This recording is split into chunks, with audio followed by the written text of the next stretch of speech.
Salut à tous, moi c'est Sylvain. Vous allez bientôt faire du canyoning avec Oxo, et ça, c'est génial. Alors avant de se retrouver pour partager cette aventure, j'ai pensé que j'allais vous expliquer les principes de sécurité pour débuter et progresser en canyoning. C'est parti!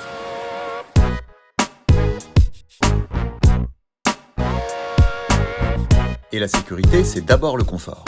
Avec une combinaison 5 mm en 2 pièces et même une capuche pour les frileux, pas de problème avec l'eau froide. Bon, aujourd'hui, il fait chaud. Pour vos petits orteils, on n'oublie pas les chaussettes néoprène. Et pour éviter les glissades, prenez une bonne paire de chaussures ou louez nos chaussures de canyoning.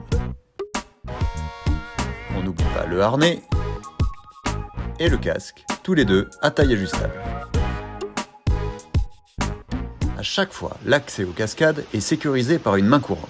Ici, c'est la corde jaune. Votre harnais est équipé de 2 longes qui vous permettent de vous attacher à la main courante. Pour passer d'un segment de corde à un autre, on change ses mousquetons l'un après l'autre. Et il n'y a plus qu'à descendre. Le rappel, c'est pas compliqué. Vous allez d'abord être suspendu par vos longes et c'est le moniteur qui va contrôler votre descente avec un système de freinage.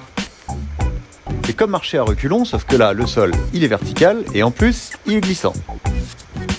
La clé, c'est de garder les jambes perpendiculaires à la paroi.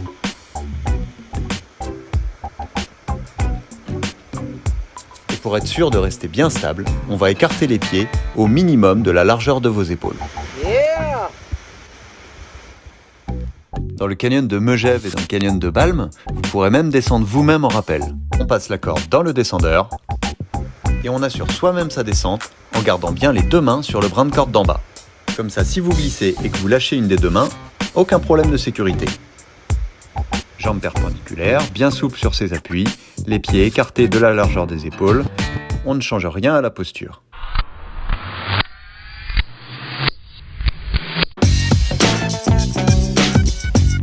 Détendez-vous, ça va bien se passer.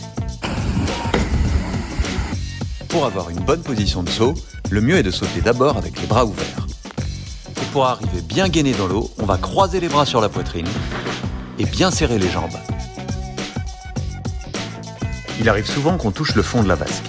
Garde donc les jambes fléchies pour être prêt à amortir si on touche le fond. C'est les vacances, pas de violence. Si tu veux pas sauter, il n'y a qu'à contourner.